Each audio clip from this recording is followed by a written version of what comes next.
Ça, c'est la toute nouvelle Citroën EC3, la voiture électrique la moins chère de Belgique. Enfin, sauf si on oublie la Dacia Spring, la Leapmotor T03 et la Dongfeng Box. Mais bon, bref, qu'est-ce qu'on obtient pour 23 000 €?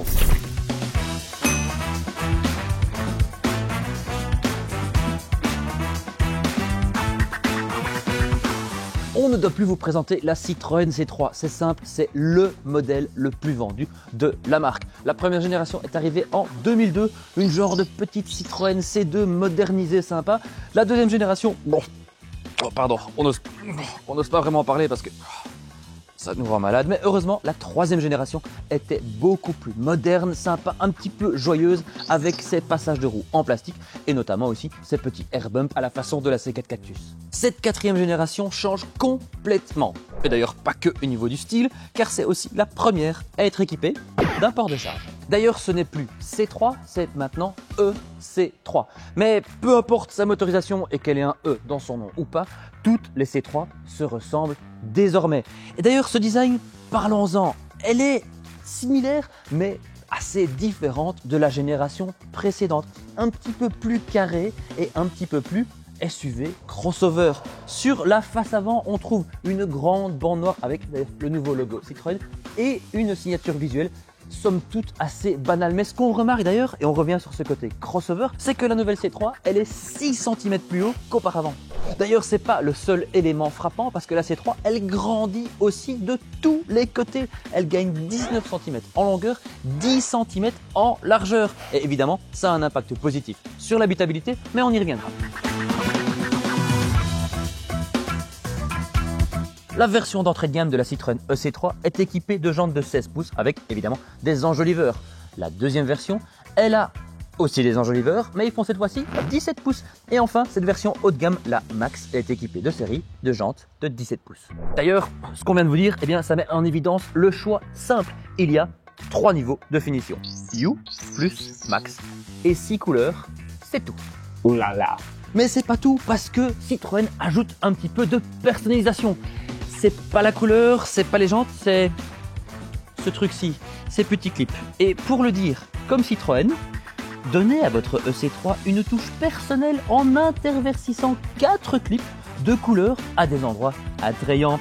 Il y a donc 3 couleurs, le rouge andré, le jaune citron et le blanc. Et vous pouvez acheter les 3 et les changer et les combiner à votre guise. Oh, putain, la personne qui a écrit ça. À l'arrière, le côté crossover, il est encore plus mis en évidence par un bouclier avec une vraie fausse protection. Bon, bref. Pour le reste, on retrouve le nouveau logo Citroën, une bande noire qui relie les deux feux. Et d'ailleurs, ces feux en forme 3D en LED, ils ne sont disponibles que sur la version haut de gamme. Alors, quel compact électrique préférez-vous? Cette EC3 ou alors plutôt une Renault 5 e-Tech ou même carrément une Fiat Grande Panda? Alors dites-le nous dans les commentaires, nous on passe dans l'habitacle.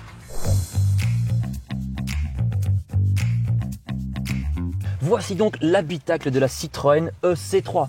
Et ce qu'on remarque en premier, c'est qu'il y a une clé à l'ancienne qu'on doit encore mettre dans un contact. C'est peut-être la seule voiture électrique qui a encore une clé.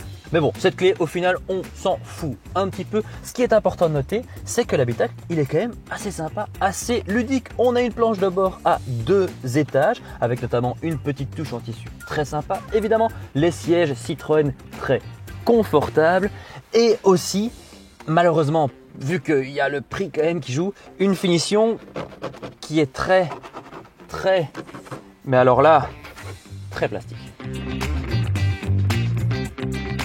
Mais ce qu'on note bien évidemment, c'est cet écran d'infodivertissement de 10,25 pouces qui est tactile et qui embarque Apple CarPlay et Android Auto. Notons d'ailleurs que cet écran-là, il n'est pas disponible sur la version de base. En sa place, on a un porte smartphone assez étrange. Bref, par contre, ce que toutes les versions ont, c'est l'écran d'affichage tête haute de l'instrumentation de bord. Alors on dit affichage tête haute, même si c'est pas réellement un affichage tête haute parce qu'elle n'est pas projetée sur le pare-brise, mais il est projeté sur une plaque en verre intégrée dans le tableau de bord. Et au final, ça fonctionne bien mieux qu'on ne pense parce que c'est bien placé haut et c'est très clair. Et d'ailleurs, c'est 19 cm plus grand dans l'empattement et dans la longueur. Eh bien, c'est au bénéfice des passagers arrière parce que, regardez, moi qui suis quand même assez grand et des grandes jambes, j'avais difficile à m'asseoir dans une C3 avant, mais ici, ça va encore. Bon, on n'irait pas dans le sud de la France non plus, mais pour des enfants, ce qui est, soyons francs, le public qui va s'asseoir sur la banquette arrière, c'est très bien. Et malgré que ce soit une électrique qui est une banquette dans le plancher, on sait quand même passer ses pieds en dessous du siège. Et enfin, le coffre, il taille jusqu'à 310 litres. Et qu'est-ce que ça fait ça là? Ah oui, d'ailleurs, il n'y a pas de coffre à l'avant, donc on ne sait pas ranger les câbles. Non, on va les ranger ailleurs.